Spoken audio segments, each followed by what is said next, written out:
time, let's go. Let it go. Touchdown, Scott!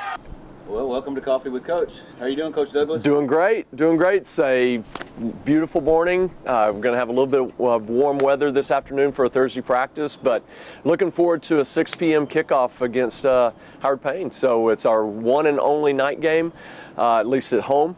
And so we're really looking forward to that. And we've had a good week of practice so far, so we're looking to capitalize and continue to move forward. So it's a great morning.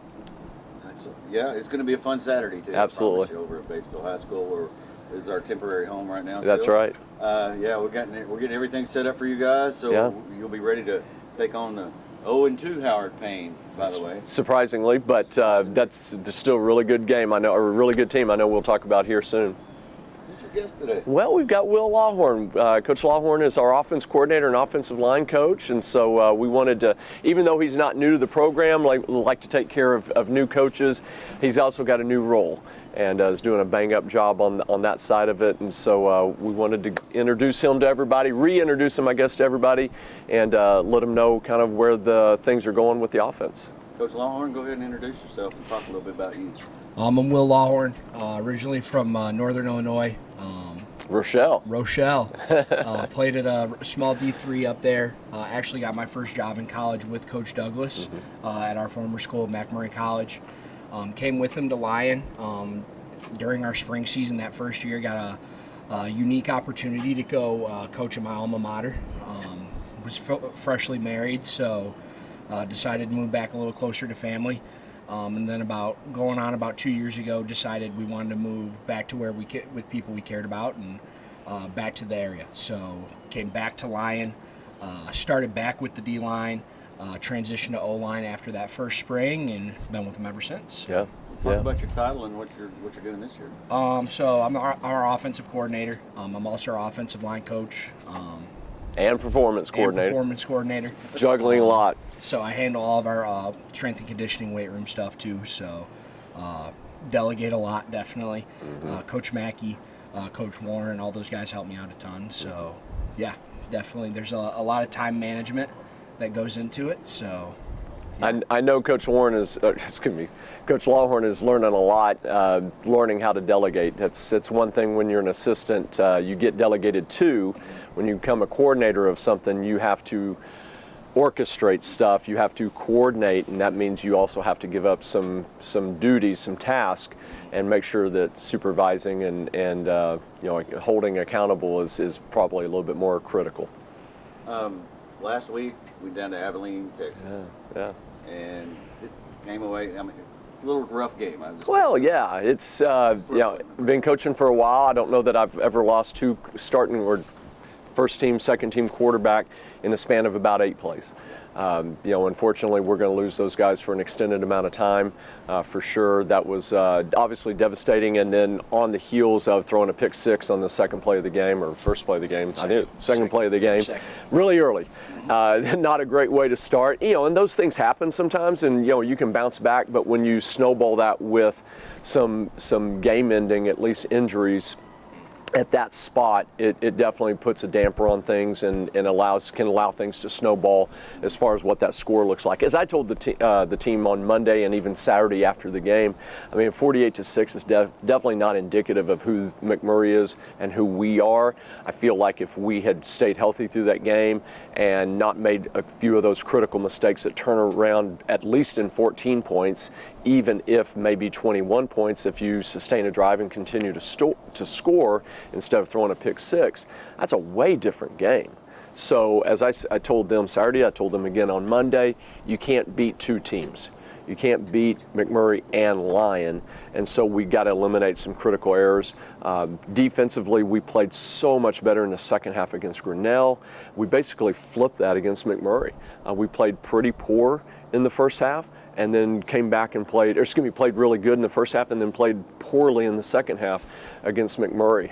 We went back to missing a lot of tackles. We cleaned a lot of that up, I feel like, in the first half. So as Coach Piter and I, our defense coordinator, and I talked a little bit about on Sunday, or I guess Sunday morning, Saturday night, coming back from the game, if we can eliminate mistakes and really play more of a full game on both sides of the ball, we're going to be fine.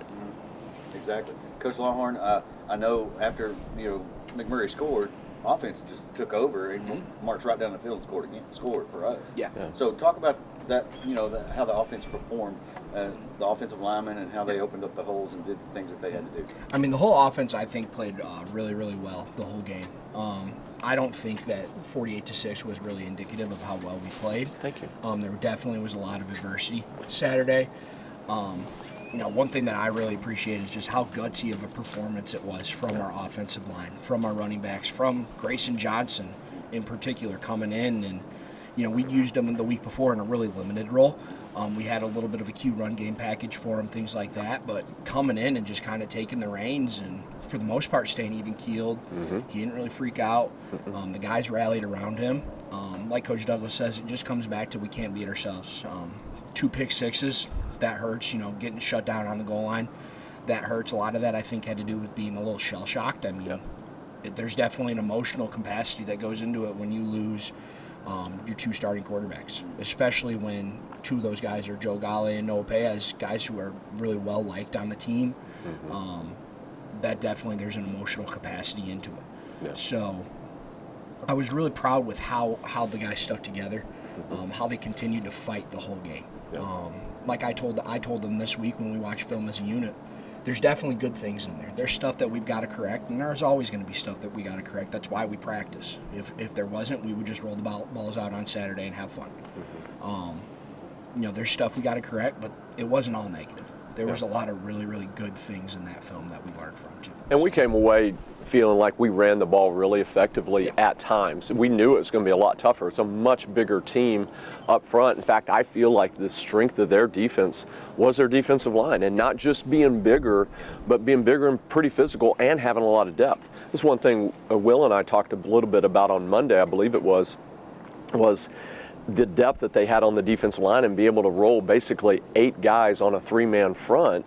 So you're basically 2.5 deep, where we really don't sub, and most teams don't on the offensive line. Our guys got a little tired in the second half. The weather wasn't as hot as we expected, but that's a lot of reps, and particularly I think we snapped the ball around 72 times or something, which is a little bit more, maybe 75, somewhere in that range. Offensively, that's a lot of reps and a little fatigue, and it's game 2, so we're still kind of rounding into game shape. We can run all sorts of gassers and sprints and things like that in practice, but nothing mimics actually having to go out there and physically push people around and get pushed and then having to run and all that, play after play after play. And so we've got to round into a little bit more game shape for the offensive line. And we've got to continue to be able to withstand some of those substitution changes and teams that have a little bit greater depth on the defensive line.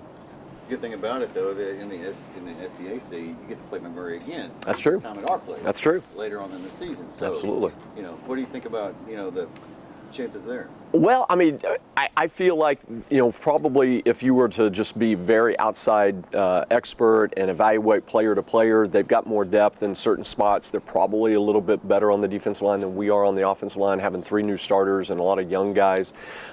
They definitely have some talent in a lot of places that probably outmatches us. But as I said earlier, I feel like if we can play closer to a complete game and eliminate mistakes and continue to run the ball like we have and keep our defense off the field, it's if their offense is not on the field as often, they don't get as many opportunities to score, and we don't give them scores. I think it's a much tighter game, and you get a tighter game, there's a ton of opportunities to win, particularly in special teams, which is now I've taken over since I'm kind of giving up a little bit on the offense. Making a difference there would be critical. And we kind of lost some of the plays on special teams last week too. So if we can clean some of those things up, I mean, we're in a dogfight, I feel like, and that's a much closer game and an opportunity to win, just like this Saturday will be as well. Yeah, this Saturday, Howard Payne Yellow Jackets come to town for the first time. 6 o'clock kickoff. Talk about Howard Payne, kind of what they had to offer. Much younger team than what we experienced last year. Last year they had a lot of grad transfers and just straight up transfers that were 4th-year seniors. Very talented, a lot of speed. They're playing a lot more freshmen than what we had seen. Now they still got a good number of upperclassmen. They're still very dynamic. They're definitely going to try to sling the ball around. It's going to be very similar to what we saw at McMurray as far as both offensive and defensive schemes. They're probably a little bit more spread heavy than what we expected out of McMurray, but then McMurray was a little bit more spread heavy than we thought. For us, defense or offensively facing their defense, almost a mirror of what we saw last weekend, which is good. We get to basically practice against the same defense 2 weeks in a row and see how that translates for us. I feel like defensive line-wise, they're fairly close in ability. I think linebacker is very similar. Defensive back is very similar as well, just speed, talent, size-wise.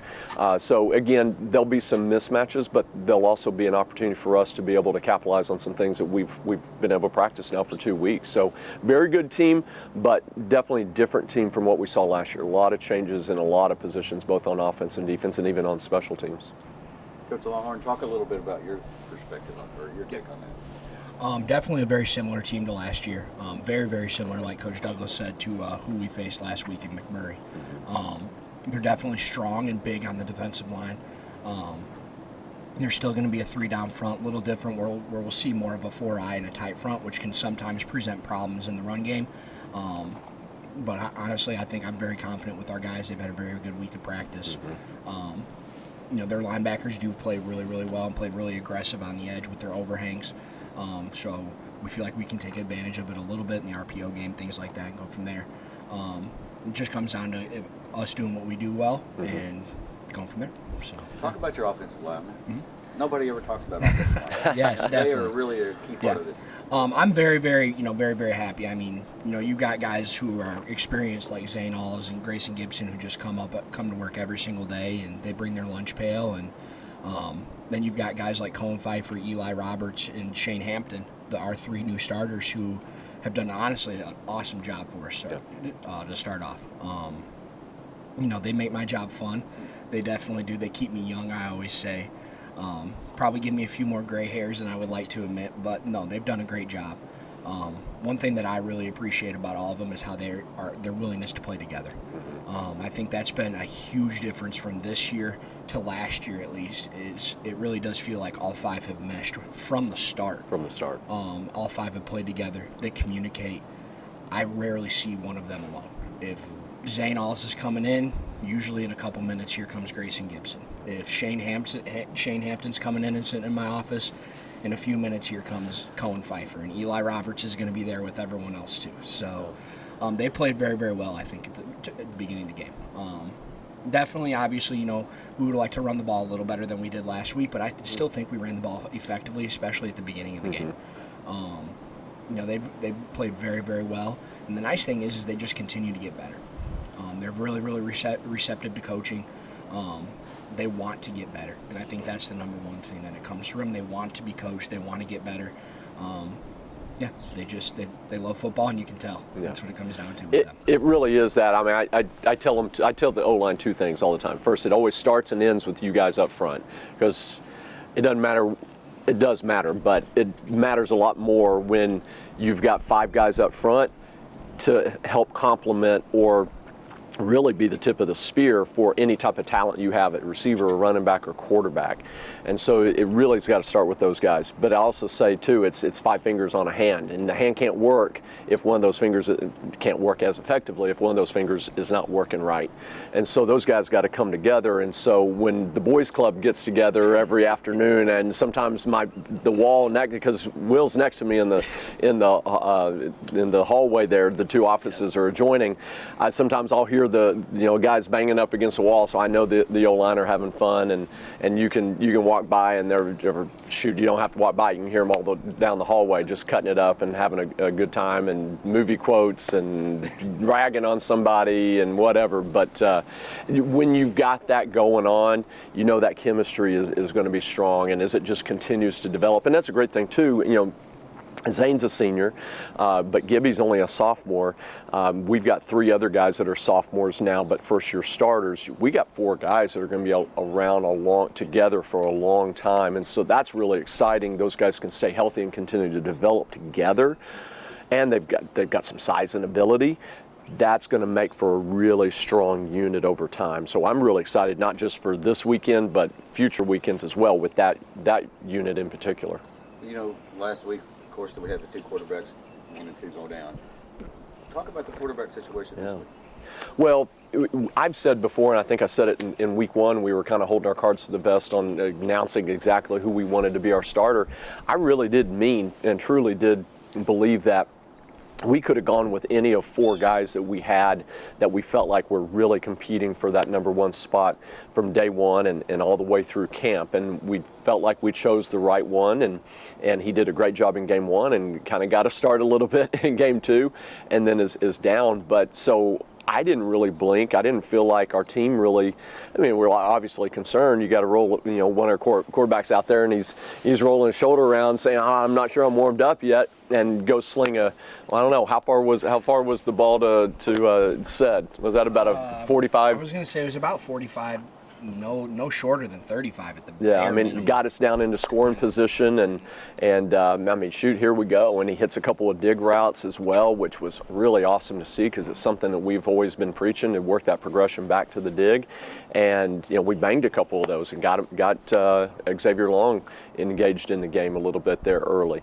But then to lose a second, again, I feel confident that your number 3 is ready to go. And we were actually short a quarterback last week as well because Christian Barber, who will definitely be playing Saturday along with Grayson Johnson, had a funeral. And so he didn't even travel with us. So our true number 3 wasn't even there. So Grayson became our number 3, and we had to roll with him. And then after that, it's our number 4, and it's a true freshman. So, we're trying not to put him on the field necessarily, but to go into a season and go into a game feeling like 4 guys could legitimately play and be successful for you has a comfort level to it, but yet it's still pretty scary when you lose a couple bang right after each other, because those are guys that have 2 years of experience in the offense and have got a lot of reps in practice, even though they may not have a lot of reps in games yet. That's still a little disconcerting. So the good thing is we've gone through basically 3 quarters with Grayson Johnson, and we've got Christian Barber, who knows the offense really well. He's got 2 years of practice experience under his belt, rolling into game 3 now, where they're going to be able to capitalize on some of that experience. It's still going to be very, very youthful, very young, and we'll have to protect those guys in what we're asking them to do. But they're also very capable of running the offense and being very effective with it as well. Excellent. Coach Longhorn, talk a little bit about the running game. I know everybody kind of keyed on Jalen Babers last week. He had a great first week. Second week, Murray was keying on him. Yeah. Who can step up and help him out? Yeah, I think the biggest thing we got to do offensively is find creative ways to get the ball to Aiden Huntsman. I think I always say Aiden Huntsman and Jalen Babers are kind of a yin and yang at running back. Mm-hmm. Really, honestly, they're 1A and 1B in my eyes. I mean, they both do different things really, really well. Babers is going to be kind of our zone guy, whereas Aiden is going to be our downhill gap guy, and he's going to go ahead and follow Puller, and he's going to fall forward for a few yards when we need him. Mm-hmm. They're both outstanding kids, and that's what I really appreciate. Both of them are on our line elite board. They're both leaders. They're both the same guy every single day. Yep. That's what I really appreciate. We do have Christian Beelan. He's a little beat up right now. He's coming back from a concussion, so we'll see about his status. And then we've got 2 freshmen who honestly really impressed me as they've came in Mark Brown and Keelan Hall. Yeah. 2 guys who've really done a great job learning the offense, I think. They've shown that they've got some ability. It's just now getting reps under their belts to where they're getting those reps and they're getting experience playing in the offense. So, yeah. Hey, I don't know that we've gone into a season since I've been here that we're as talented, deep talented, but lacking overall depth. I mean, normally we go into a season, we've got 9 or 10 running backs. I mean, we're only at 6, really, 7, I guess, right now, and feel very thin as far as total numbers, but feel very deep as far as talent. Aiden was banged up and unable really to contribute much at Grinnell, was feeling much better, but still kind of lingering effects from that. And so somewhat limited, but still a lot more involved than he had been. And so we expect him to continue to improve and be able to contribute more. And as Will said, we got to find ways to get him the ball because he can do some damage when we get it to him, either vertically or horizontally. But yet it is, I think I said this last week, it definitely is a yin and yang. It's a thunder and lightning type of approach with those 2, with Babers and Huntsman. They do a great job, and they're great friends as well. It's definitely not a competitive situation of who should get the ball or I got to get the rock or anything like that. They really do kind of appreciate each other and complement each other as well. Yeah, very good. I know we've been talking offense a lot. Okay, let's talk about the defense. Sure. Howard Payne, they have a pretty decent offense, even though they are Yeah. young this year. Oh, absolutely. No, and like I said, can be very dynamic, much younger. But again, a great thing about it is I'm running the scout offense this year, which is first in a long time, and so helping the defense try to get a really good look out of those guys. What I'm seeing when I see the cards that are drawn up for our guys, and we're trying to get those plays executed offensively, I'm seeing a lot of similarities to what we saw last week as well. So again, I think that repetitiveness is really going to help with the eye control and the reactions of our defense. We're very deep in a lot of spots, but we're also very thin in a lot of spots, and so those guys have got to stay healthy. They've got to stay sharp. They're going to have to play a lot of reps at times. So offense has got to complement defense this week, as we've said in some other games as well. It can't just all be about the offense and put a lot of strain on the defense. And so we want to try to use the offense to protect the defense in some aspects, to try to keep them off the field as much as we can and keep them fresh. But I feel very confident in guys like a Will Litton, guys like a Mason Davis, guys like a Renee Dominique and Kedrick Wooten and Michael Wingo. I mean, they're doing an awesome job. Again, a lot of things we got to clean up, get better at. We had a lot of unforced errors with some young defensive linemen jumping off sides last week. That was very disappointing. Just to give a lot of unforced errors. You don't want to go into a situation defensively facing a lot of 1st and 5s. That's a lot of opportunities for shot plays. Right. If I'm an offense coordinator, dude, you give me a couple of 1st and 5s, you can count on us going over the top a couple of times at least to make sure that we're taking advantage of some short field position on 1st down. So we don't want to give those guys an advantage or a 3rd down jump off sides and now give a 1st down and now don't even have an opportunity to get off the field. Right.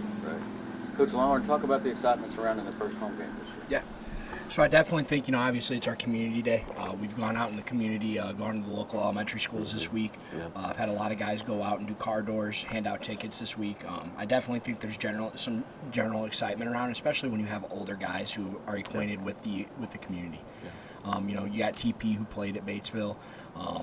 You got Jalen Babers, who I always joke around with him and say he's an honorary townie now because he's been here forever and he stays here in the summer. And our guys do a good job about getting out in the community. It feels like every time I go out and go to Walmart or something, or me and my wife and daughter go out to eat, someone's going to say, oh, yeah, you coach at Lyon. I know this kid. I know that kid. And so I generally think there's some excitement around our team this year. Yeah. First home game, it's going to be a nice weather. It won't be too hot. It's high 80s. High 80s during the day, but yeah. I mean, I think we'll probably be in, close to 80, 82 at kickoff, and, it'll be in the 70s most of the game, so it's going to be super nice. Definitely a unique situation playing at the high school with all the construction and things like that, but we're going to make the most of it and go from there. So. Absolutely. It is challenging. I mean, no doubt. Trying to set all this up. We need about 3 times as many people help run this one off this year. So it should be a show, that's for sure. And it is First Responders Day as well. So we're trying to recognize our first responders coming off of the tail end of anniversary of 9/11. But also, again, every first home game, we really want our community to come out and support us. So what's the best way to do that? Is through the kids. Yep. And so, we got tickets. I mean, we ended up printing about 3,200 tickets to try to get to every elementary shoot. We drove 30 miles south to Pleasant Plains to go to Midland School District just on Wednesday and give out tickets to those kids as well. So, shooting next year, we may be going to Concord and be going to Newport. You never know. I think Coach Reardon would probably appreciate it. He would, yeah. We got a 6 o'clock kickoff against Yes. Howard Payne Yellow Jackets. Anything else you want to add before we get up here? It's every time you come off of a win, then you go to a loss. There's kind of that questioning and there's that self-doubt, and so our guys have got to stay strong. After the Grinnell game, I told them I was really proud they didn't blink because of the adversity we fought in the first half, and then at the end of the fourth quarter and end of the game, and we rally up as a team, we pile up, I told them the same thing. This is going to test your character. This is going to test your resolve. This is going to test your mental strength and fortitude. And so, it hurts, it sucks, but we also see some really good things. So I don't want guys to lose sight of that. But there's also some things we got to correct as well. That's football. That's competitive athletics. You're going to play some good games. You're going to play some stinkers. You're going to play both in between. As I tell the team, I learned from Charlie Cowdery years ago. Charlie Cowdery used to be the offense coordinator at Missouri. He was my head coach my first year at Southwestern College in Winfield, Kansas. He had the same pregame speech every game, and guys would make fun of him. But now, 30 years into coaching, I'm looking back and I'm like, there's a ton of wisdom in this. He'd always say, the ball's going to go up the field, the ball's going to go down the field. It's going to sunshine on both sides, it's going to rain on both sides. Good things are going to happen, some bad things are going to happen. That's life. And so how are you going to respond? How are you going to respond to the good plays?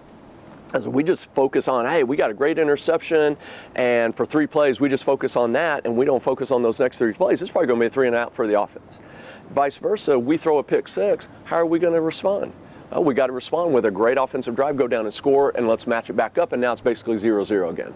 So how do you respond to those good and bad opportunities? They got to be equal. They got to be the same. Celebrate it for 5 seconds and then move on to the next play.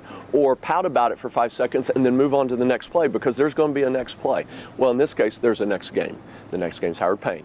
And so how are you going to respond? That's good advice right there. I have nothing else for you today. No, I'm looking forward to it. Local fans, anybody watching, love to have you out. Recruits, we expect to see you there. Looking forward to see you there as well. And let's just continue to roll this thing and continue to move the program forward. No doubt, Coach Lawhorn. Appreciate you being here today. Yeah. Thank you for letting me come. It was great. And Coach, once again, we wrapped up. Well, let's see, week 3. Week 3. Season 3, I guess. That's right. That's right. All right. Looking forward to it. 6 o'clock Saturday evening. Batesville High School, Pioneer Stadium, Howard Payne versus Lyon College, Division III game of the week. That's right. That's right. D3 game of the week. That's awesome. Let's go. Go Scots.